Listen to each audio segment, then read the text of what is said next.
If someone had told me that my own parents would smile while taking away everything my grandfather wanted me to have, I would have laughed. Because no matter how unfair life became, I still believed family would never betray family. I couldn't have been more wrong. My name is Amelia Harper. I'm 32 years old, and this is the story of how the people who raised me tried to erase me from my own family, but my grandfather made sure they would never succeed. Growing up, everyone knew who the favorite child was. It wasn't me. It was my older brother, Jason. If Jason broke something, it was an accident. If I broke something, I was irresponsible. If Jason failed, he needed support. If I succeeded, I was just lucky. For years, I tried harder, studied harder, worked harder, loved harder, but nothing I did was ever enough. There was only one person who treated me differently. My grandfather, William Harper. He never called me the second child. He called me his greatest investment. Every Saturday, he took me to his workshop. He taught me business, carpentry, negotiation, and one lesson he repeated over and over. Never judge people by what they say. Judge them by what they do when money is involved. Back then, I thought he was talking about business. Years later, I realized he was talking about family. Grandpa built Harper Farms from nothing. What started as a small piece of land eventually became one of the largest agricultural businesses in the county. People respected him. Employees loved him. Even competitors admired him. But inside our family, money slowly changed everyone, especially my parents. My father believed Jason should inherit everything. He's the eldest. He carries the family name. That was always his excuse. My mother agreed with every word. Whenever Grandpa praised me, she changed the subject. Whenever I received recognition, Jason somehow became the center of attention again. Eventually, I stopped trying to earn their approval. Instead, I built my own career. I became an agricultural engineer. While Jason spent money, I learned how to grow businesses. Grandpa noticed. Sometimes he'd smile and whisper, "One day, hard work always collects its reward." I believed him. Then, everything changed. One cold November morning, the hospital called. Grandpa had suffered a massive heart attack. By the time I arrived, he was gone. I stood beside his bed, holding his weathered hand, trying to accept a world without him. His funeral brought hundreds of people. Employees, neighbors, old friends, veterans, local business owners. Everyone spoke about his kindness. Everyone, except my family. They spoke only about one thing, his estate. Even before the funeral ended, I overheard Jason whispering to Dad. The lawyer said everything should be transferred quickly. Dad nodded. The sooner, the better. I frowned. Grandpa hadn't even been buried yet, and they were already discussing his money. 3 days later, our family gathered inside Grandpa's office. The room still smelled like cedar wood and old books. His favorite chair sat empty. No one dared sit in it, except Jason. He walked in confidently, sat behind Grandpa's desk, and smiled. Something inside me broke. A lawyer entered carrying several folders. Mr. Harper's estate will now be discussed. Everyone became silent. The lawyer opened the first document. According to the family's submitted inheritance paperwork. My heart skipped. Submitted? Grandpa had died only 3 days ago. How had paperwork already been submitted? The lawyer continued. The Harper farm, the main residence, the investment accounts, and the family company will all be transferred to Jason Harper. My ears rang. I couldn't believe what I had heard. What? I whispered. There must be some mistake. Jason leaned back in Grandpa's chair. There isn't. I looked toward my parents. Neither of them seemed surprised.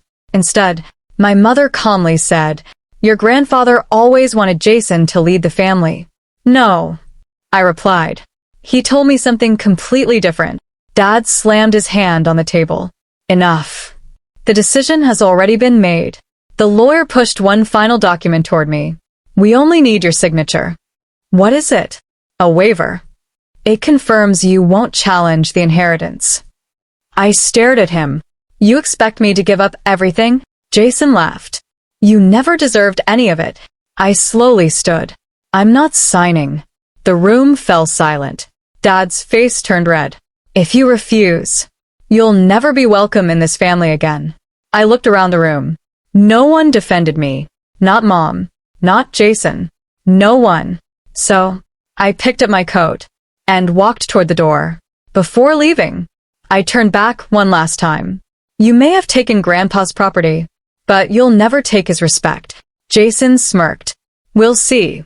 That night, I cried harder than I had at Grandpa's funeral, because losing him hurt less than realizing I had already lost my family. Around midnight, someone knocked on my apartment door. Standing outside was an elderly man in a gray suit.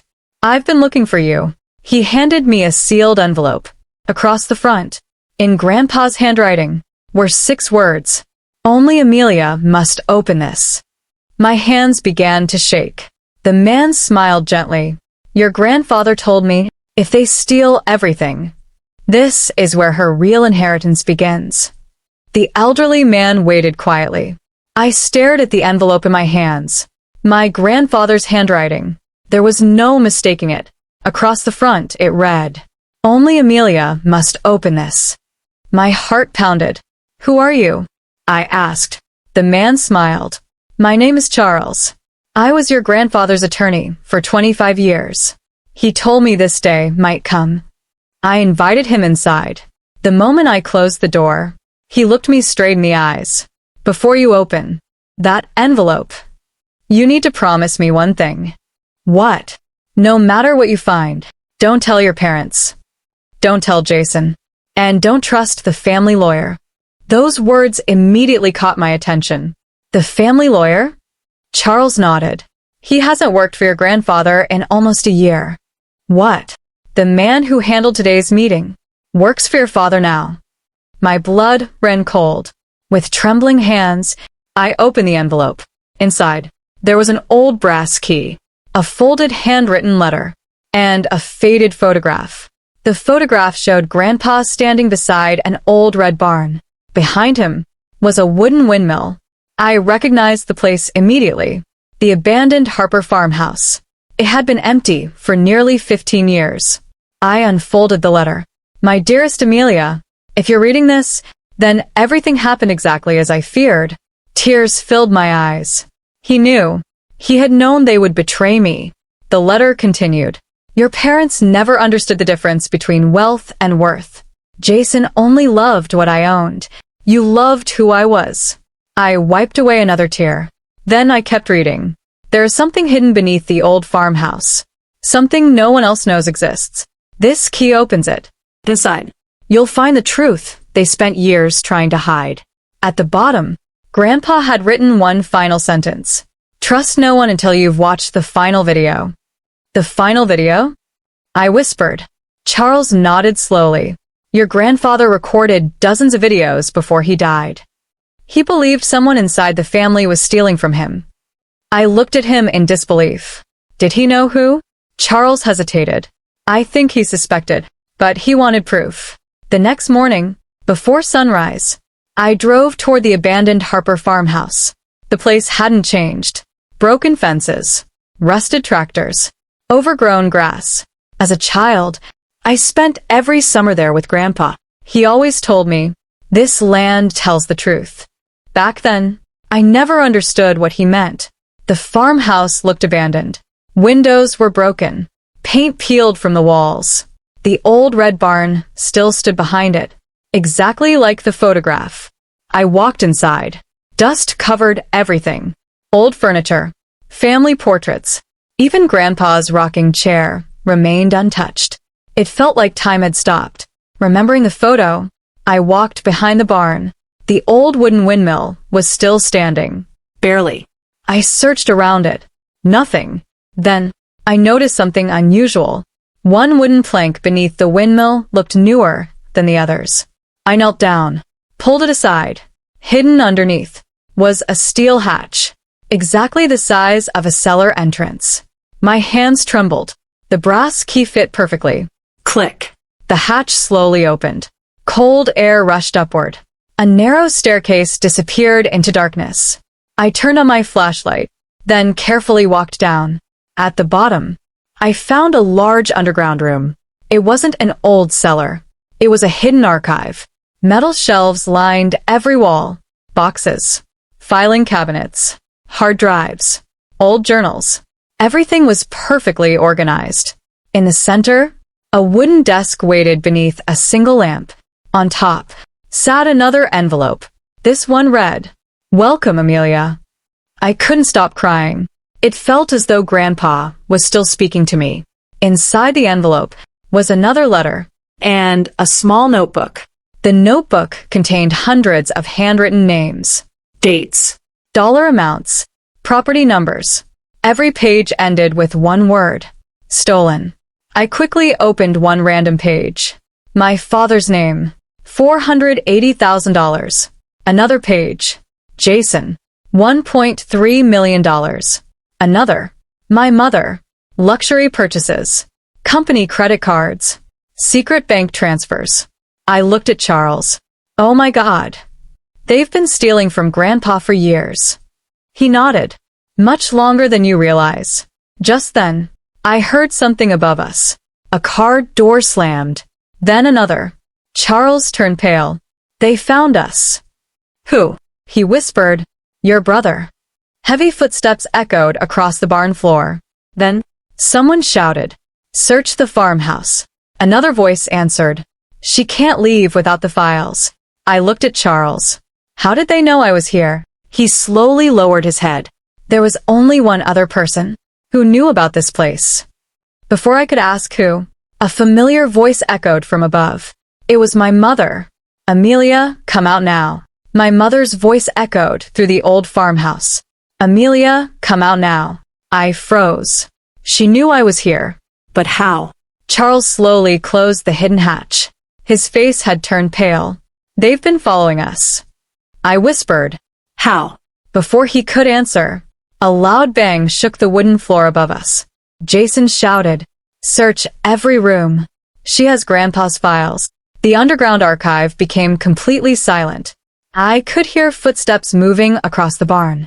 Closer, closer, closer. Charles pointed toward another metal door hidden behind a bookshelf. I never wanted to use this. What is it? An emergency exit. Your grandfather built it decades ago. We hurried through the narrow tunnel.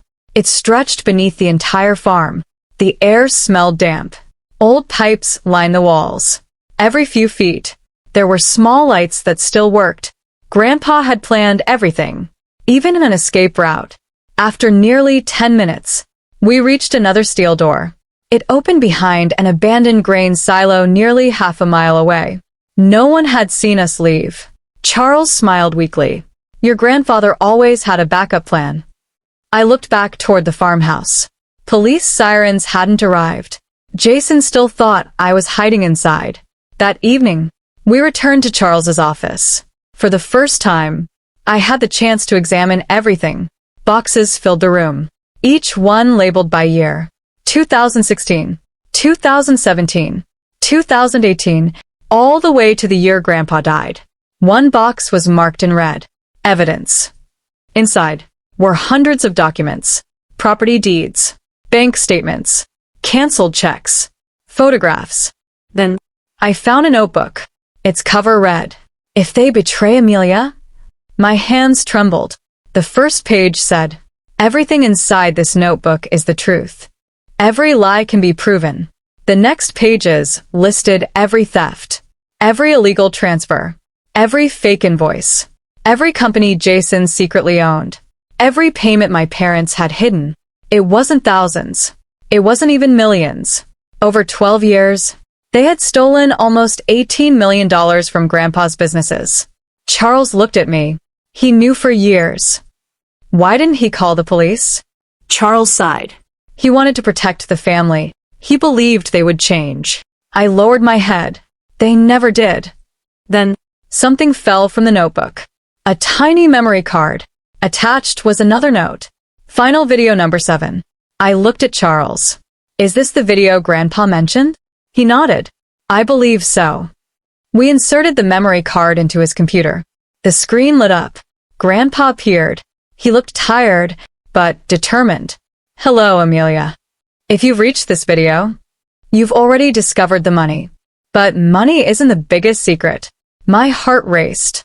What could be worse? Grandpa continued. Someone inside this family didn't just steal from me. They tried to steal your future. I frowned. My future? He nodded. You remember the international scholarship you lost 10 years ago? Of course I remembered. It had been my dream. I had been accepted into one of the world's best universities. Then, the acceptance letter mysteriously disappeared. I thought I'd simply missed the deadline. Grandpa looked directly into the camera. You never missed it. Someone hid the letter. I stopped breathing. What? He continued. I hired an investigator. He discovered your father intercepted the acceptance package. He destroyed it. Tears filled my eyes. No. Grandpa held up a copy of the original letter. There it was. My name. The university logo. The full scholarship. I had earned it. My own father had stolen it from me. Just so Jason wouldn't feel inferior. I buried my face in my hands. Everything I thought I knew about my family collapsed. Grandpa wasn't finished. He opened another folder. Jason also sabotaged your promotion at Harper Farms. He forged emails. He convinced board members you planned to leave the company. He wanted you gone, so no one would challenge him. Charles quietly paused the video. He looked at me. You need a break. I shook my head. No. I need the truth. He pressed play again. Grandpa smiled sadly. Amelia, if you're watching this, I know you're hurting, but never let bitterness define you. Justice is stronger than revenge. Then his face became serious. The final piece of evidence is inside my private bank vault. The vault contains my original will, the ownership certificates, and one final recording. He paused, then whispered, the recording that will destroy them forever. At that exact moment, Charles's office window shattered. Crash. Masked men stormed inside. Nobody moved. One of them pointed directly at me. Another grabbed the evidence boxes. The leader shouted, "Take the videos." Charles tried to stop them. He was thrown violently to the floor. Before I could react, one of the masked men ripped the notebook from my hands. As they ran toward the exit, the leader pulled off his mask for just 1 second. I froze. It wasn't a stranger. It was Jason. He looked me in the eyes, smiled, and said, "Grandpa's last secret dies tonight." Jason smiled, then disappeared into the darkness, carrying Grandpa's notebook. The stolen evidence. The final video. Everything. For a few seconds, I couldn't move. Charles was lying on the floor. Blood trickled from a cut above his forehead. Charles. I rushed to help him. He grabbed my wrist. His voice was weak. Forget me. Go after Jason. He can't destroy that evidence. Outside, Jason's black SUV sped away. I jumped into my car, started the engine, and chased him. The rain had begun to pour. Lightning flashed across the sky. The empty country road became a blur. I wasn't chasing my brother anymore. I was chasing the truth. Jason looked into his rearview mirror. He saw me. He laughed. Then suddenly, he threw the notebook out of the window. I slammed on my brakes. The notebook landed in a muddy ditch. Cars rushed past. I ran into the rain, picked it up. The pages were soaked, but still readable. Jason hadn't realized. The memory card had fallen out during the struggle. It was still inside my coat pocket. The final video was safe. That night, Detective Laura Bennett arrived at Charles's office. She carefully listened to everything. The forged inheritance papers, the stolen millions, the hidden archive, the assault, Jason's attack. When I handed her Grandpa's notebook, she quietly said, "This changes everything." The following morning, police obtained search warrants. Harper Farms, Jason's office, my parents' home, the family lawyer's office, No one expected what they found. Inside Jason's office, investigators discovered hidden bank records, fake contracts, 3 offshore accounts, and nearly $9 million transferred under fake company names. Detective Bennett looked at Jason. Care to explain this? Jason smiled confidently. It's business. The detective replied.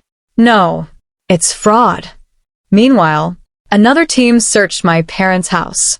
Hidden inside Dad's home office, behind an old painting, they found a locked safe. Inside were dozens of envelopes. Each one contained cash, jewelry, property deeds, and fake inheritance agreements. My mother broke down crying. I didn't know. Detective Bennett interrupted her. Every document has your signature. She had no answer. That afternoon, Jason called me. His voice was calm. Meet me at Grandpa's farmhouse. Alone. If you want the last video. Rebecca, my attorney, immediately shook her head. It's a trap. I looked at Detective Bennett. She smiled. Go. We'll be right behind you. I arrived just before sunset. The farmhouse looked exactly as Grandpa had left it. Jason stood outside, holding a metal gasoline can. Behind him, the old barn was already covered in fuel. I froze. What are you doing? He smiled. If I can't have Grandpa's secrets, no one will. He struck a match. Flames exploded across the dry wood. Within seconds, the entire barn was burning.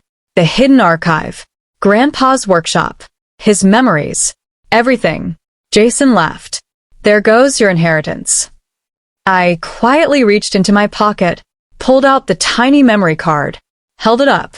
I don't need the barn anymore. His smile disappeared. What? The final video was never inside the notebook. His face turned white. I made a copy. It was a lie, but Jason believed it. He lunged toward me, trying to grab the memory card. Before he reached me, police vehicles surrounded the farmhouse. Blue lights flashed across the fields. Jason Harper. Don't move. Jason stopped. For the first time, fear appeared in his eyes. Detective Bennett walked toward him. We've searched your office. We've searched your accounts. And we've recovered every deleted email. Jason whispered. Impossible. She smiled. You made one mistake. You trusted computers more than investigators. Jason was handcuffed. As officers led him toward the police car, he turned back. You think you've won? I calmly replied, no. I think Grandpa already did. 3 weeks later, the courtroom was packed. Reporters, employees, neighbors. Everyone wanted to hear Grandpa's final video. The judge nodded toward Detective Bennett. You may play the evidence. The courtroom lights dimmed. The screen turned on. Grandpa appeared. He looked directly into the camera. Then he spoke one sentence that made my parents completely lose their color. If you're watching this, then the person who betrayed me is sitting in this courtroom. Everyone slowly turned toward my family. The courtroom became completely silent. My grandfather's face filled the large screen. He looked directly into the camera. Then he said, if you're watching this, the person who betrayed me is sitting in this courtroom. Everyone turned toward my parents, toward Jason. Even the judge leaned forward. Grandpa continued, for years, I believed my family loved me, but love doesn't steal. Love doesn't forge signatures. And love certainly doesn't destroy another child's future. Jason lowered his head. For the first time, he looked afraid. Grandpa picked up a folder. Inside were photographs, bank statements, property transfers, and copies of forged signatures. I spent 3 years collecting this evidence. I prayed I would never have to use it, but if Amelia is watching, it means I was right. Tears rolled down my face. Even now, he was protecting me. Then came the biggest surprise. Grandpa held up another document. This is my real will. The one my family never found. The courtroom screens displayed every page. There it was, his signature, the official notary stamp. Everything was legal. Grandpa smiled. My granddaughter Amelia? has always been the only person who loved this family more than its money. So I leave her, the Harper farm, my home, my company, my investment accounts, and controlling ownership of every Harper business. Gasps filled the courtroom. Jason stood up. That's impossible, my lawyer said. The judge interrupted him. Sit down.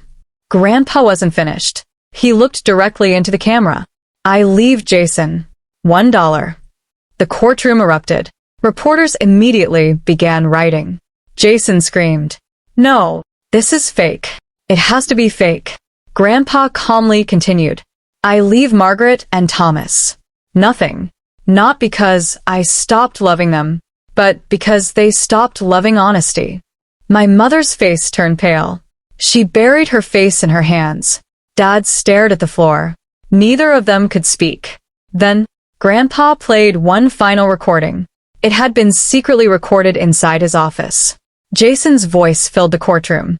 "Once the old man dies, everything becomes ours."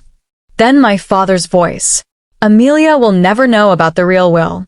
My mother laughed. "She's too trusting." The courtroom froze. No one could deny it anymore. They had planned everything, years in advance. The judge removed his glasses. He looked directly at Jason. "Mr. Harper, this wasn't simply inheritance fraud. This was an organized conspiracy against your own father." Jason slowly sat down. His shoulders collapsed. His arrogance finally disappeared. After a 6-week trial, the verdict was announced. Jason was convicted of fraud, forgery, conspiracy, grand theft, and multiple financial crimes. The family lawyer lost his license permanently and was sentenced for helping forge legal documents. My father and mother were found responsible for their roles in the financial conspiracy and ordered to repay millions of dollars taken from Grandpa's businesses. Every forged inheritance document was declared invalid. 3 months later, the Harper farm officially became mine.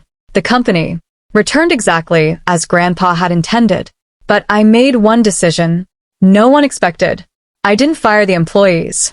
I gave every long-time worker a profit-sharing bonus. Many of them cried. One elderly employee hugged me.